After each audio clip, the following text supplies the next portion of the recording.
I am not alone in this war zone. I will break through someday. Why do you mock me every day? Why do you scorn me all the time? Why do you threaten me and molest me? He won't call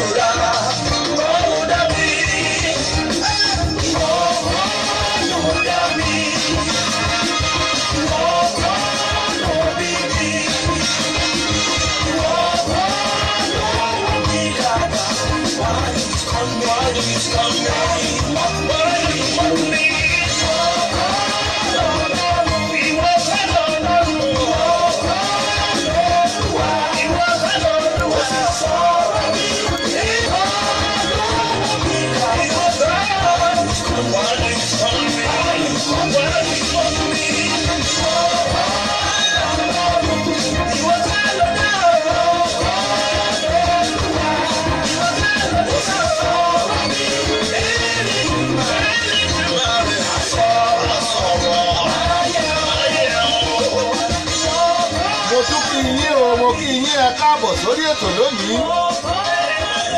àmọ́ dídè wọn máikrófóònù yìí ètò Ṣówónyá ló tún wọlé wẹ́rẹ́ láti Dayọ̀ Agbọ́lá rédíò TV Ṣówónyá tòní ọjọ́ Friday ọjọ́ kẹta oṣù karùn-ún ọdún 2019 òní ni first Friday nínú oṣù karùn-ún àbí abóṣù karùn-ún níjẹta olóòtú ti ń lọ gẹ́rẹ́gẹ́rẹ́ yìí mo kí yín lọ́kùnrin lóbìnrin lọ́mọdé àti lágbà lómìdán níbọ̀rọ̀ kìnní àtọyún inú àtàsẹ́ ẹ̀dí ní kòkòlé níbòròró ní chinkó gbogbo yìí mo kí o ẹ kú àbọ̀. Ìwọ kọ́ ló dá mi, ìwọ kọ́ ló bí mi, ìwọ kọ́ ló wò mí dàgbà kí ló dé tó ń tán sí ni. Gòkè bájọ wà lélẹ́yìí. Ó ní Olúwa ò dàbí èèyàn aró ni pé téèyàn bá bí rẹ̀ wọ́n náà wọ́n á ní kójú òun mọ́rọ̀. Ẹ wò ó ọwọ́ tá a tún gbé wọlé lónìí nù. Mo sọ fún yín pé lọ́tún lòjó ràn lọ́tún lòrùn ràn lọ́tún lètò Ṣówónyá Dayọ̀ Agbọ́lá rédíò TV náà làwọn ọ̀tẹ̀ bá ń gbọ́ wa. Mo kí àwọn èèyàn wa táwọn wọlé lọ́tún lọ́sì Muyideen Àyànkúnlé mo rí yín o ẹ kú àbọ̀. Amos Olúwọlé Ọmọ́túndé JP mo lẹ́yìn náà ẹ kú àbọ̀. Àbẹ̀ní Aláṣọ Òkè bóò ni mo kí yín ẹ kú àbọ̀. Adéolú Adéníkẹ́ àwọn bàbá ló ń tààmù kí yín o wọ́n ní enjoy your program. Bàbá wa Adébísí Adébáyọ̀ mo rí yín. Valentine Gbénga Ọláṣẹ́yìndé mo lẹ́yìn náà ẹ kú àbọ̀. Ṣówónyá rèé láti Dayọ̀ Agbọ́lá rédíò TV ẹ gbọ́dọ̀ mí ṣe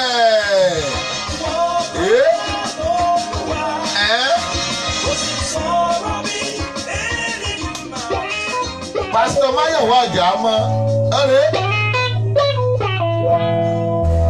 ìyìn rápẹ́lẹ́ yìí ìyìn tá a mọ̀ sí praise ìyìn ni lọ́tún lọ́sì ẹ̀ẹ́sẹ̀.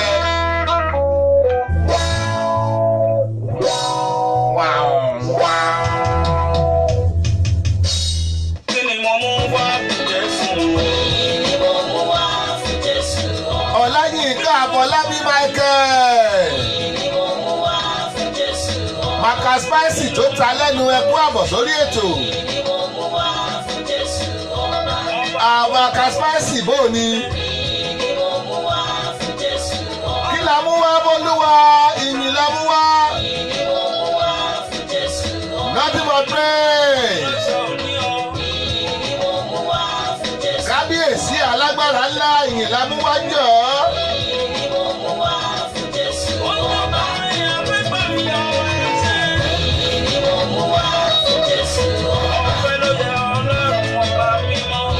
Pásítọ̀ Máyọ̀wá ọjọ́ ọmọ rèé.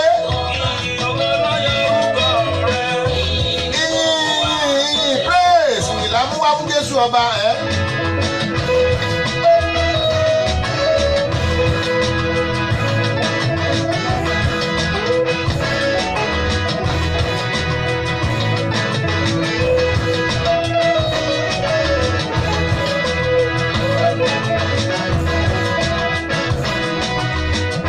Ilé yìí ń wá fún Jésù.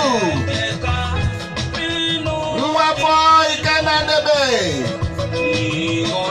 Ń wá fọ́ ìkẹ́nà níbẹ̀. I can see you. Welcome to this show. This show 1 year from the Yagbola Radio TV.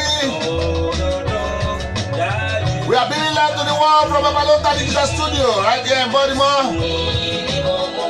Baltimore is in Maryland, in America. You welcome to the show. Show 1 year out as well. Today is Friday. Thank God it's Friday. Today is the first Friday in the month of May. We thank God for what He has been doing for us in the beginning of this year. We thank God for what He has been doing for us since the beginning of this month. What up since the beginning of this week? Yes, I know we sure are going to have a nice weekend. Yes, girl, thank God it's Friday.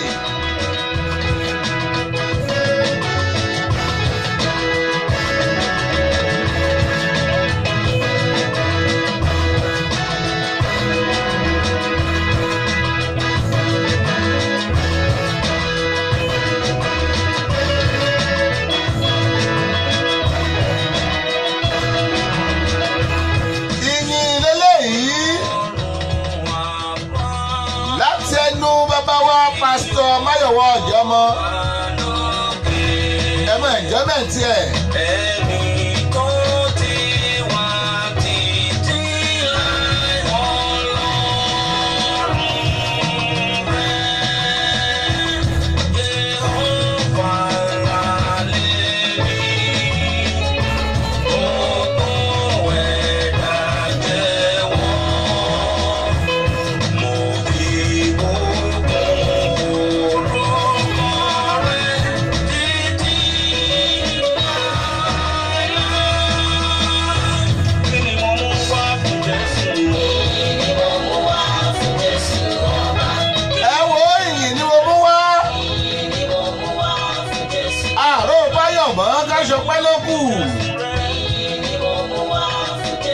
Kò sóhun tí mo lè wá fún bàbá gọ́ọ̀dù tí ò bá ṣe yìn.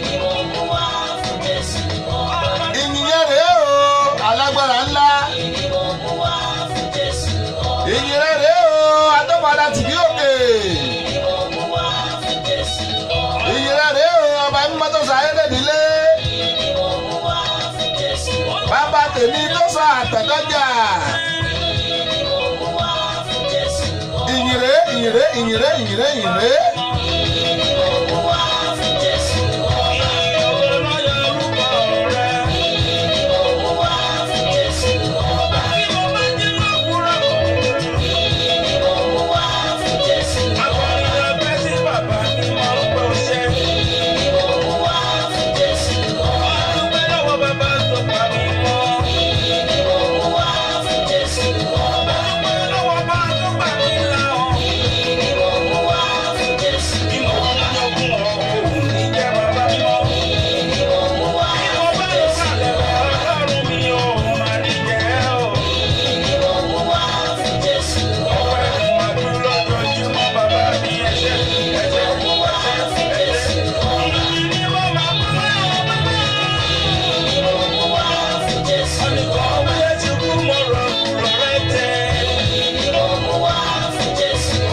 dóde ẹ̀ má ti rọ́pò àpátápá àrà àgbàlagbà ètò tí gbogbo ayé fẹ́ gbọ́.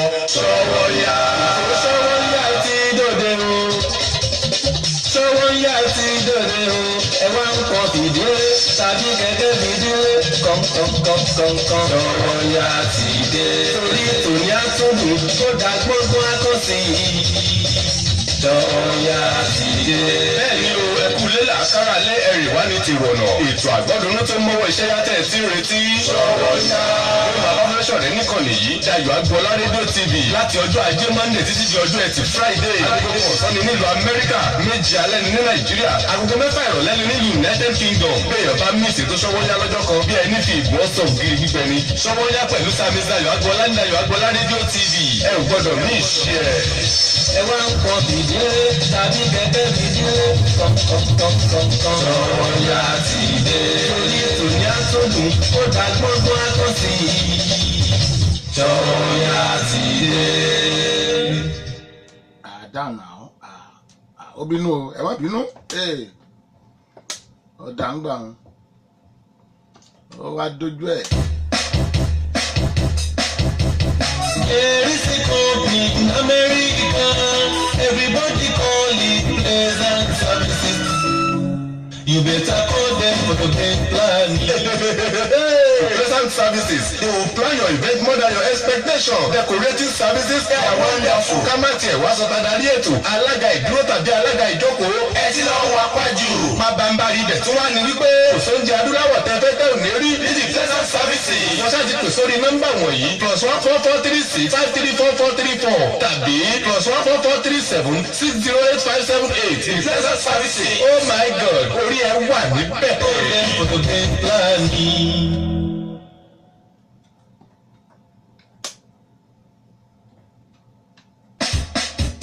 Sound and quality production. Babalonta Studio is the best. For sound and quality production. Babalonta Studio is the best. Babalonta Production, the ultimate in audio visual.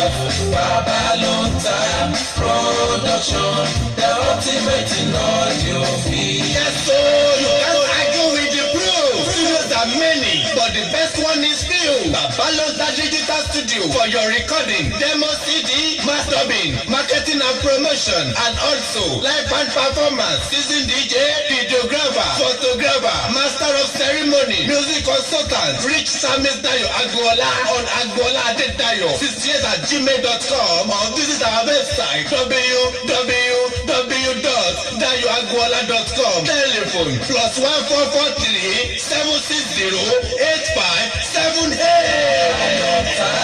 Production, the ultimate in audio visual. Babalonta Production, the ultimate in audio visual. Dayọ̀ Agboola ni bàbá o, ni bàbá o, ni bàbá o. Radio TV gbogbo ayé, gbogbo ayé, gbogbo ayé. Dayọ̀ Agboola ni bàbá o, ni bàbá o, ni bàbá o. Radio TV gbogbo ayé, gbogbo ayé, gbogbo ayé. Wọ́n ń gbọ́ lẹ́bí ìyàwó, bẹ́ẹ̀ ni mo sọ. Kò sí irú ẹni lẹ̀ yóò. Dayọ̀ Agboola. Radio TV. Kò sẹ́gbẹ́ ẹni lẹ̀ yóò. Dayọ̀ Agboola. Radio TV. Nífọ̀tímọ̀ Maryland. Dayọ̀ Agboola. Radio TV. Dayọ̀ Agboola. Gbogbo ayé ló ń gbọ́. I just wanna be where you are. Dwelling daily in your presence. Darkness cannot stand in His presence, because in His presence dwell the fullness of joy. In fact, fullness of life. And that is why Virtuous Ladies of Gospel Faith Mission International, North America, government invites you to Virtuous Ladies Conference 2019. In His presence. Exodus 33 verse 11 through 16. Day, Thursday 16th to Sunday 19th of May 2019. Venue, Bongiorno Conference Center, 430 Union Hall Road, Callis, Pennsylvania, 17013. Ministry, Pastor Sunday Adu National Overseer Government, North America, declares Ola Aremo, the chairperson, GVL Ministry, guest speaker, Pastor Taiwo Fagui, National Secretary Government North America, declares Blessing Oluwayemi, Government Worldwide Women Ministry Leader, and the host of other anointed ministers of God is going to be great and wonderful in His presence. If you can praise Him, He will raise you, and if you worship Him, He will be with you in worship. Let us meet at the throne of mercy near His presence. Registration fee $250 per participant, which will include feeding for 4 days and accommodation for 3 nights. Also in the bucket, movie night, workout with Zumba, preaching and teaching that will open our knowledge. Wine sight and sound is $66. You can register at www.gfmi.org/VirtuousLadies. Telephone 301-277-831. This advert is being sponsored by The Planning Committee of GBL, Government North America. You can't afford to miss His presence because in His presence there is fullness of joy. It's going to be powerful. Jesus is Lord.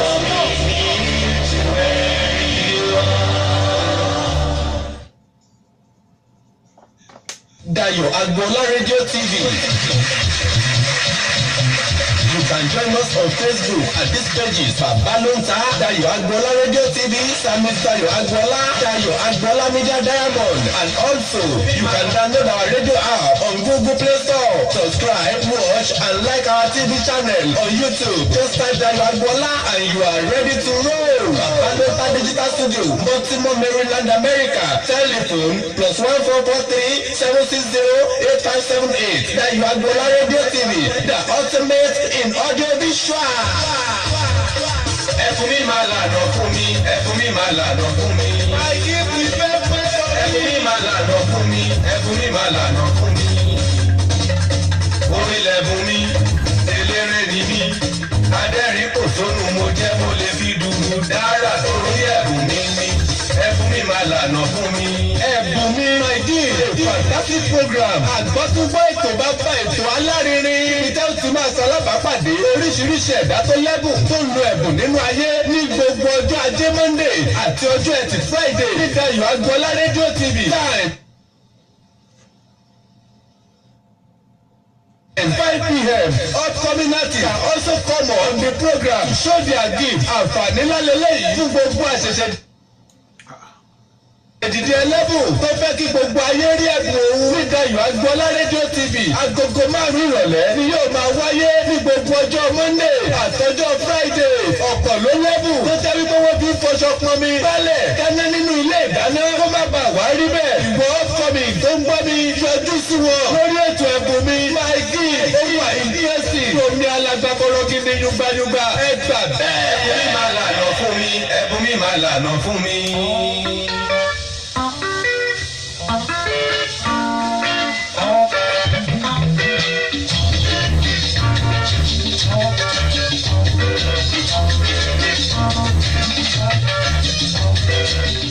Ẹ má mà bínú o, adúkàbọ̀ padà sórí ètò Ṣọ́wọ́nyá. Ẹ̀rọ wa tá a ní ju kírun ló ṣe kétékété. Ẹ kú àbọ̀. Ìpele kejì láwọ̀ yìí. Ìbàjẹ́ ènìyàn kò dáṣẹ́ Olúwa dúró. Mo láwọn èèyàn wa wọ́n wọlé látàárọ̀, ẹ má mà bínú. Ọláyínká Àbọ̀lábí Michael Makasbasi mo kí ilẹ̀ kan sí. Nwapọ̀ Ikenna Nebe mo kẹ́yìn náà. Dixon Olúgbòdì Alẹ̀pẹ̀pẹ̀ bó o ní ẹ kú àbọ̀ o. Fúnṣọ́ Ògúnjọbí mo kí yín ẹ kú àbọ̀. Ìlọsẹ̀ Akwaka mo lẹ́yìn náà o ẹ kú àbọ̀ ayédè. Stephanie Adéwùmí mo rí yín o. Adéwálé Ọlọ́lá àwo tèmi bó ni ẹ kú àbọ̀. Lásbọ̀n bàǹkì mo lẹ́yìn náà o bó o níṣẹ́ wà. Ṣọ́wọ́nyá lètò eléyìí tó lọ lọ́wọ́ láti Dayo Agbola Radio TV. Thank God it's Friday. Òní lọ́jọ́ Jímọ̀. Òní lọ́jọ́ kẹta oṣù karùn-ún ọdún 2019. Lásbọ̀n bàǹkì. Báńkọ́lé àyàn bóòní òyìnbó onílù ẹ kú àbọ̀ sórí ètò.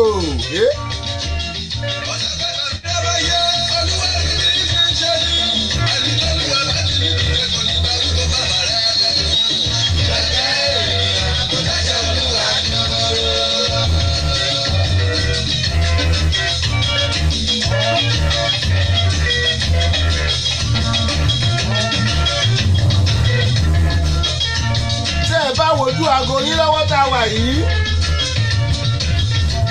lọ́dọ̀ tiwa aago méjì kọjá ìṣẹ́jú méje lórílẹ̀‐èdè nàìjíríà aago méje kọjá ìṣẹ́jú méje ni lọ́dọ̀ àwọn adéwálé ọlọ́lá aago méje kọjá ìṣẹ́jú méje.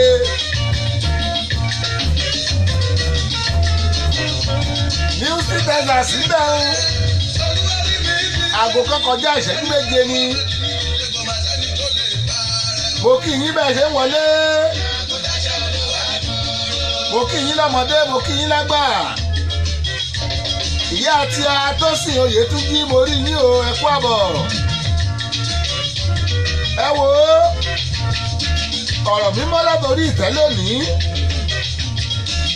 n ò rò pásítọ̀ gbà wá láti lè ṣe é Ṣadé Adédèjì Ọdẹ́kúnlé mo lẹ́yìn náà o ẹ kú àbọ̀ sórí ètò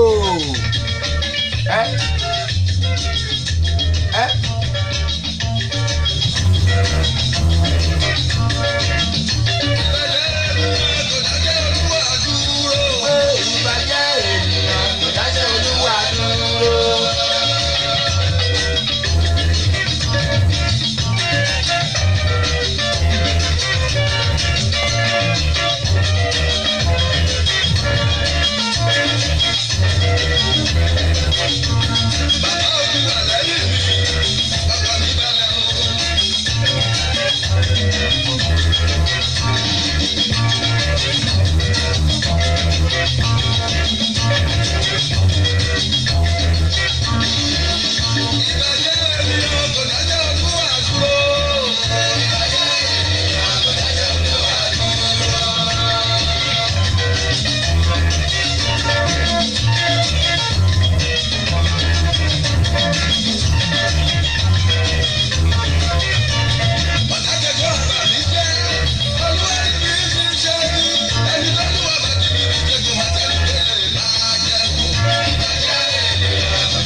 tí a ọmọlára Ìlúdòyìn wàyà mísírẹ́sì mo rí yín o bó o níṣẹ́ wà ìyá ṣèyí ẹ mọ̀ káàbọ̀ sórí ètò ṣọwọ́ yára eléyìí o láti Dayọ̀ Agboola rédíò TV orin Orlando náà la fi ń dárayá ìbàjẹ́ ènìyàn ò dáṣẹ́ Olúwa dúró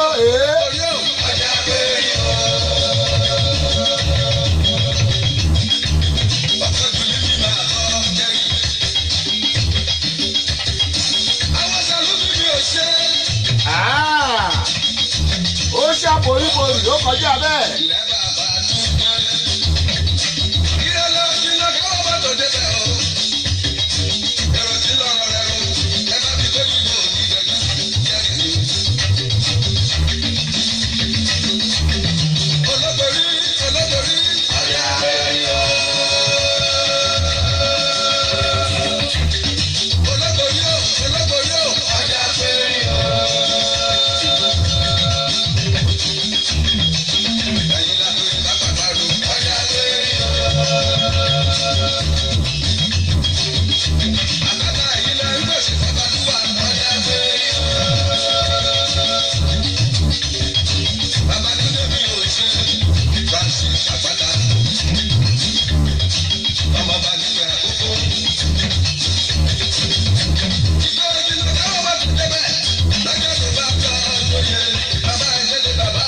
fẹ́ gbórin kúrò fún fẹ́ ká ìjọ náà tiẹ̀. ọmọ adébù kẹ́ ọmọ yìí lè mẹ́kọ̀ọ́ nínú kòtò yàgìyàgì.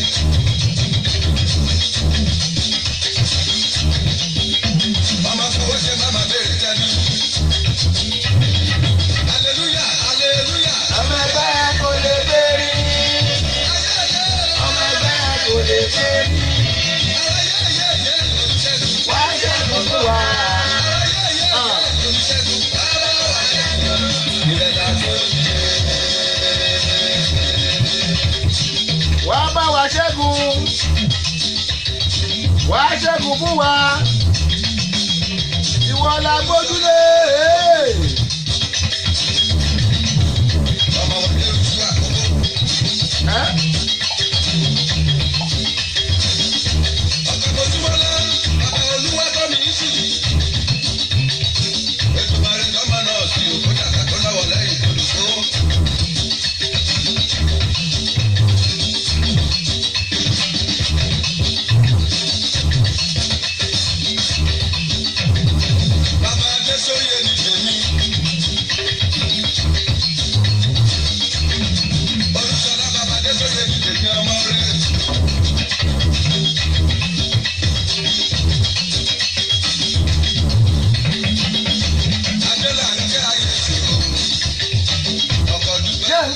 Ṣé ń gbádùn ẹ̀?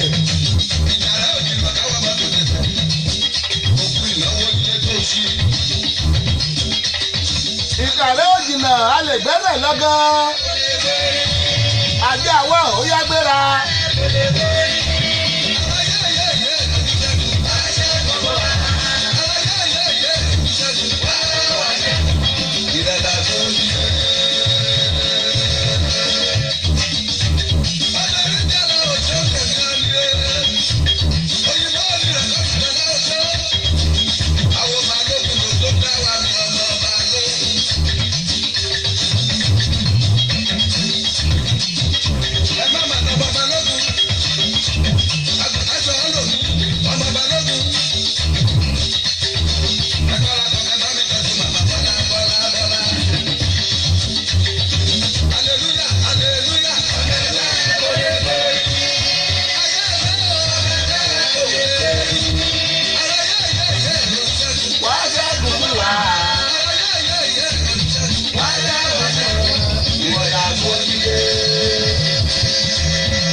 Mo lérò pé gbádùn ara yín lórí ètò wa Aṣọ́wọ́nyá tòní.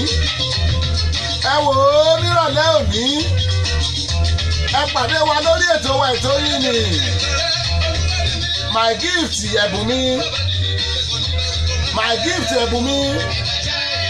Orí ètò yìí la ti máa ń mú àwọn olórin lóríṣiríṣi wá. Lónìí n ò ní dárúkọ àlejò wa tí ń bọ̀. Ẹ wo àwọn ẹlẹ́lẹ́tọ̀ ìwọ tó bá mo ní kọ́ máa bọ̀ bójú oníṣẹ́ ọwọ́ ni ọ́ máa bọ̀ ìwọ tó mọ̀ lúlù máa bọ̀ bóyá olóhùn tó fẹ́ fi àwọn ènìyàn máa bọ̀ ẹ̀bùn mi my talent ọjọ́ Monday àti Friday la máa ń ṣe láago 5 lọ́dọ̀ ìwà ń bí lórílẹ̀‐èdè Nàìjíríà aago 10 ni o ẹ gbúdọ̀ mí iṣẹ́ ẹ̀jẹ̀ àpàdé ìrọ̀lẹ́ òní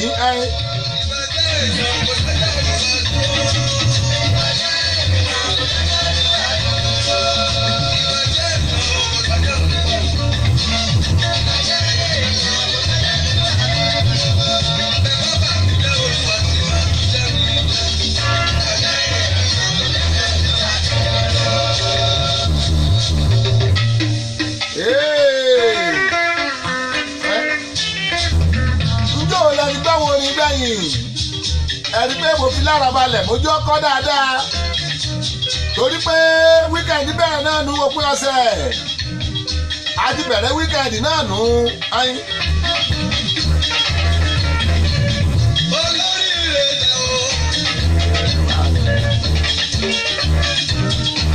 olóríire dà lórí ètò èmi rèé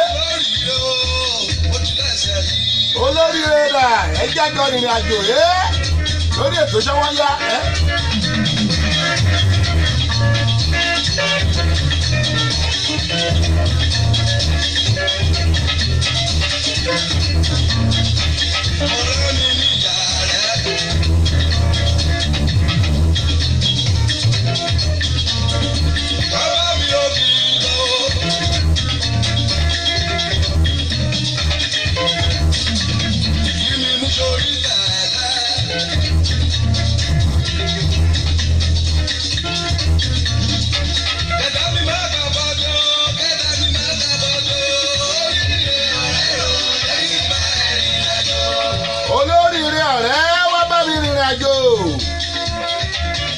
mo kí gbogbo yín sórí ètò lẹ́ẹ̀kan sí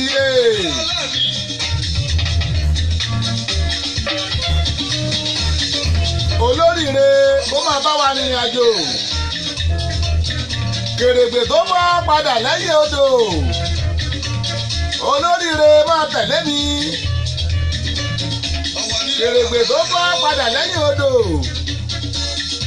àwọn Ìbàdàn ní eléri ibú padà sẹ́yìn ìgbé òṣì àdìpọ́njú kọ́mọ bọ́dọ̀ lọ olóríire ni ó súnmọ́ mi yẹ́sẹ̀.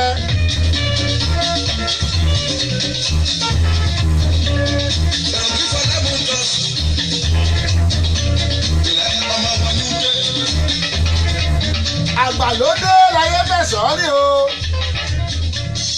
bàbá wa Túnjí Oyèlànà Túnjí Oyèlànà Defenders ọ̀pọ̀nù yín lẹ̀bẹ̀ tó ń jẹ́ bẹ́ẹ̀ ọ̀pọ̀nù yín lẹ̀bẹ̀ tó ń jẹ́ bẹ́ẹ̀ lẹ́kàn máa ń gbóni wọn kó lórí pa kúrò lórí ètò lónìí yóò ju orin wọn kan sórí atẹ́gùn àgbàlódé ni mo fi fẹsẹ̀ rìn o ẹ mọ̀ pé mo pẹ́ onímọ́tò ní ògbè mi onímọ́tò gbé mi jẹ́jẹ́jẹ́jẹ́jẹ́jẹ́ ẹ ṣeun bàbá wa Orlando wọ̀ God bless you.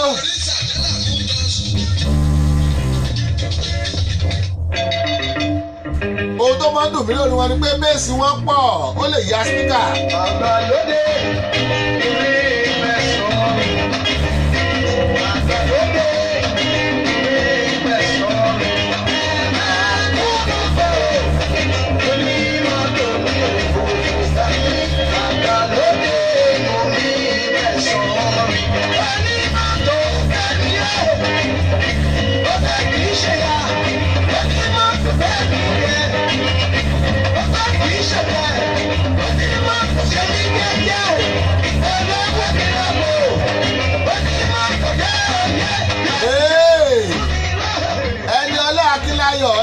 Sórí ètò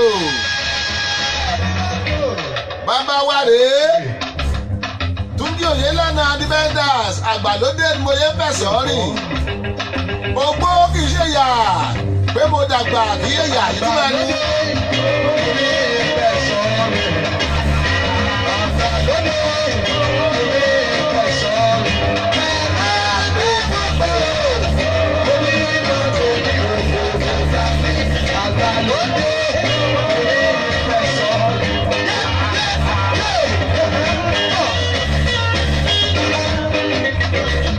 bá ń dárúkọ Fẹlá Aníkúlápó Kútì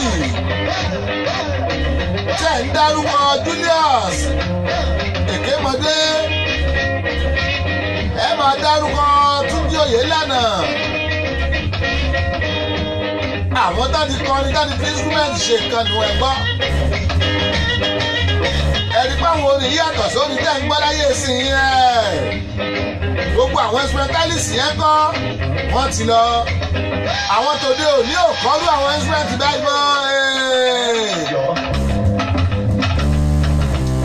ẹlòmíì tó bá bẹ̀ lọ́wọ́ ẹ̀ ṣó mọ minor key ọ̀tọ̀ ní nǹkan tó ń pè minor key tó o bá níṣẹ́ mọ̀ augmented irọ́ ṣé o ní wọ́n mọ̀ dìbí ní ìṣirọ́ gbogbo ẹ̀ lẹ́mọ̀ máa gbọ́ pọ̀ ní àwọn orin eléyìí.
àtọ́jọ́ ajé lọ́jọ́ Jímọ̀ ni o.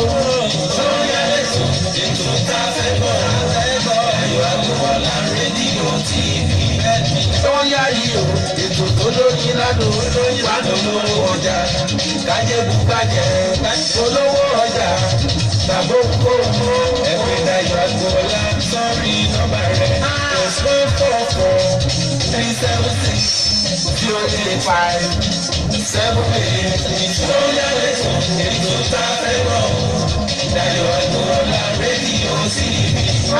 Sọ́yà yìí o ètò tó lóyún ládùn olówó ọjà kájẹ́bù kájẹ́. Ẹ̀fún mi máa lànà fún mi, ẹ̀fún mi máa lànà fún mi. Ẹ̀fún mi máa lànà fún mi, ẹ̀fún mi máa lànà fún mi. Orin lẹ̀bùn mi, eléré ni mí. Adẹ́rìn kò sónú mo jẹ́ mo lè fi dùrù dára torí ẹ̀bùn mi ni. Ẹ̀fún mi máa lànà fún mi.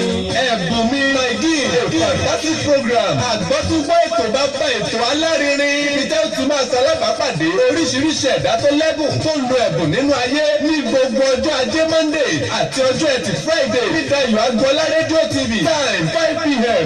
Upcoming artists can also come on the program to show their gift. Àǹfààní lálẹ́lẹ́ yìí fún gbogbo àṣẹ̀ṣẹ̀ dìde ẹlẹ́bùn tó fẹ́ kí gbogbo ayé rí ẹ̀bùn òun. Ní Ayọ̀ Agboola Radio TV. Agogo 5 ìrọ̀lẹ́ ni yóò máa wáyé ní gbogbo ọjọ́ Monday àtọjọ́ Friday.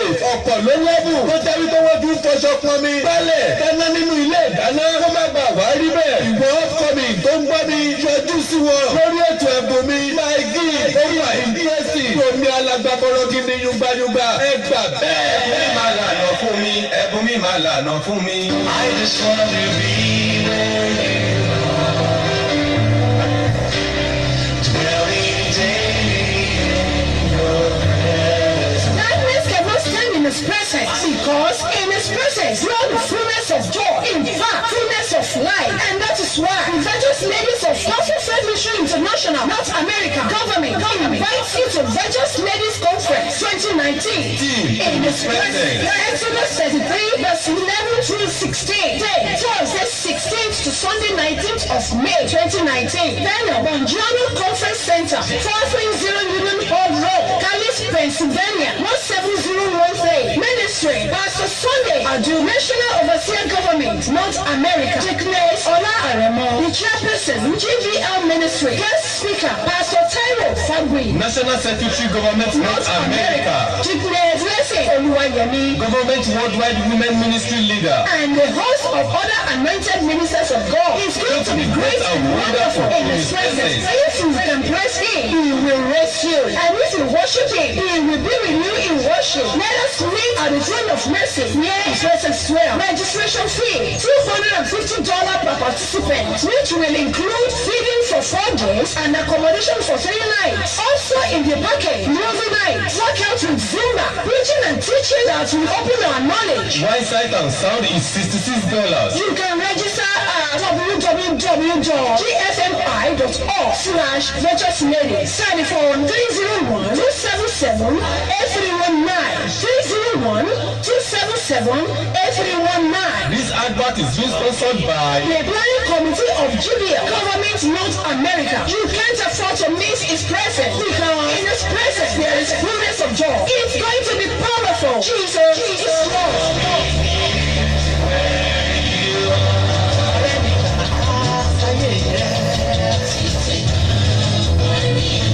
Salvation wákàtí ìgbàlà ó wí fún Sákéù lórí igi wípé sọ̀kalẹ̀ wá nítorí lónìí ni ìgbàlà wọ ilé rẹ̀. Salvation shall be coming up on Ayọ̀ Agboola Radio TV every Tuesday by 3 p.m. The man of God is equipped to deliver the word of salvation. Pastor Ezekiah Ilufoye, Senior Pastor of Christ Apostolic Church, Salvation Center, situated at 10710 Mariusville Road, Randestan, MD 21133. This is your house. Ẹ má mà bínú o.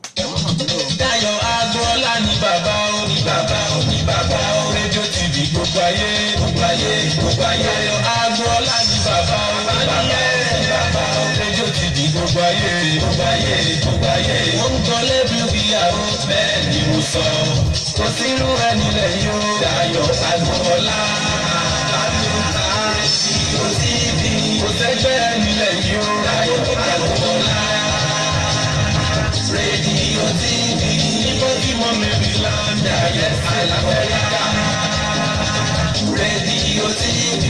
Dayọ̀ Agboola gbogbo ayé ló ń gbọ́.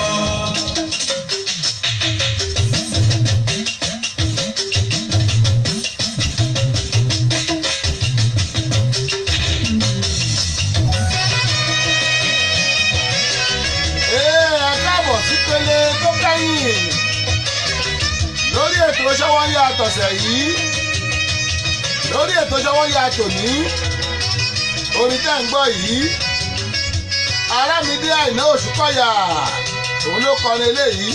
Ìjìnlẹ̀ ìfẹ́ ọba ìyẹn. Ìjìnlẹ̀ ìfẹ́ ọba ìgbàlà. Àárín ọlá àríyàn ṣínà mórí yín o, ẹ kú àbọ̀. Ebenezer Ọmọlé mọ́lẹ́yìn náà ẹ kú àbọ̀. Mo ní kẹ́ ẹ má gbàgbé pé nírọ̀lẹ́ òní ní ètò wa ètò yìí ni my gift. Ẹ wo ètò yìí wà fún àwọn tó ń kọrin lọ́wọ́lọ́wọ́. Ètò yìí wà fún àwọn tó fẹ́ bẹ̀rẹ̀ sí ní kọrin. Ètò yìí wà fún àwọn eléré. Ètò yìí wà fún àwọn gbóhùnsáwòrán. Ètò yìí wà fún àwọn gbóhùnsétò. Ètò yìí wà fún àwọn MC. Ètò yìí wà fún ẹnikẹ́ni tó bá ń ta nǹkan. Ètò yìí wà fún ẹni tó ń dirí, wà fún kápẹ́ńtà. My gift la pé yé dandan kó lórí ló wá. Ìwọ tó níṣẹ́ ọwọ́ tó ń ṣe tó fẹ́ káwọn èèyàn mọ̀, máa bọ̀ lórí ètò my gift. Monday and Friday ni o. Lónìí olórin kan ló ń bọ̀ lónìí. Ìwọ tó bá fẹ́ wá ní ọ̀sẹ̀ tó ń bọ̀, ẹ jẹ́ ká mọ̀ ẹ̀kọ́ wa lórí 443-410-2427. Ẹnu mi yájú àbí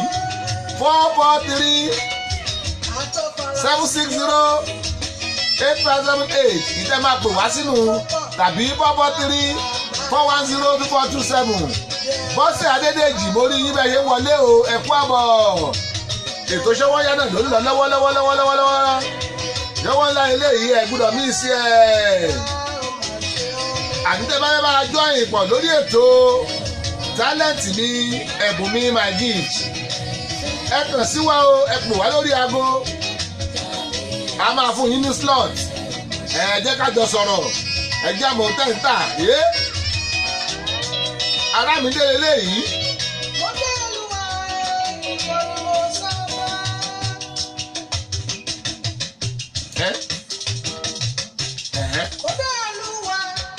Ìwọ ni mo ṣe fẹ́, alágbàwí,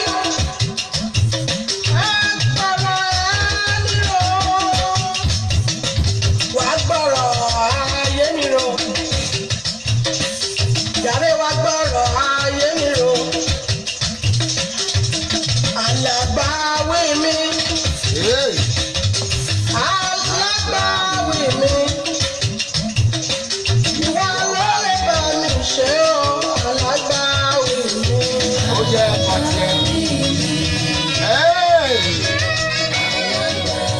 Àràmídé Àìná Òṣùkọ̀yà lélẹ́yìí.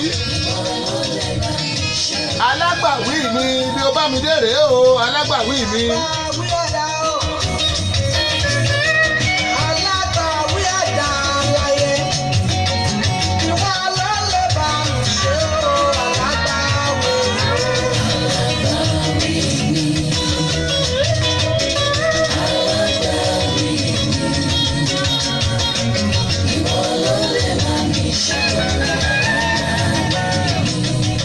Ẹsẹ̀ yìí la bá máa ráńdì ọ̀pù náà. Àdúpẹ́ lọ́wọ́ gbogbo ẹni tí ẹni jẹ́ ìwà aládìbẹ̀rẹ̀ ètò. Àdúpẹ́ lọ́wọ́ ẹni tẹ́ ń wò lọ́wọ́lọ́wọ́. Àdúpẹ́ lọ́wọ́ ẹni tẹ́ máa wò wá bẹ́ẹ̀ tò yìí náà. Mo ní tẹ̀bá ní download radio application wa ẹ lọ download ẹ̀ ò Dayọ̀ Agboola Radio TV ni. Ó wà lórí Google Play Store. Ẹ̀yẹ́ tàbí Dayọ̀ Agboola Radio síbẹ̀ yóò gbé jáde. Lórí Facebook ńkọ́ ẹ pàdé wa lórí Sami Dayọ̀ Agboola. Ẹ pàdé wa lórí Baba Lonta. Ẹ pàdé wa lórí Dayọ̀ Agboola Diamond. Ẹ pàdé wa lórí Dayọ̀ Agboola Radio TV. Lórí Instagram rèé o. Ẹ pàdé wa ní Lonta Bàbá. Tàbí kẹ́ ẹ tún pàdé wa ní Sami Agboola. Lórí YouTube wa ńkọ́. Ẹ̀yin ẹ táàpù Dayọ̀ Agboola síbẹ̀ yóò gbé òpè tó wá jáde. Ẹ lọ lórí Google kẹ́ táàpù Dayọ̀ Agboola síbẹ̀ yóò gbé wẹ́bsáìtì wa jáde www.dayoagbola.com. Ẹ máa tẹ̀ wá lórí ètò bẹ́ẹ̀ bá ṣe ń wò ó. Ẹ máa láìkí ẹ̀ ẹ dẹ̀ tún máa bá a ṣíà rẹ̀. kẹ́ ẹ bá lọ lórí YouTube kẹ́ ẹ láìkí ẹ̀ kẹ́ ẹ ní sọ̀bscribe ǹjẹ́ tí dìgbà ìrọ̀lẹ́ tá máa pàdé màmá wípé ire bóyá ń jẹ́ tiyín ni kó máa jẹ́ tèmi agogo ayọ̀ kó máa dún lé yín agogo ayọ̀ kó máa dún lé tèmi náà agogo ayọ̀ kó máa dún lé gbogbo wa ẹ wo ojú lẹ́nu wò mí yẹn ò ní fọ́ o etí tẹ̀ fi ń gbọ́ mi ò ní di àwa lá máa wá o ẹ̀yin lá máa bá ire ayọ̀ ó dẹ̀bọ̀.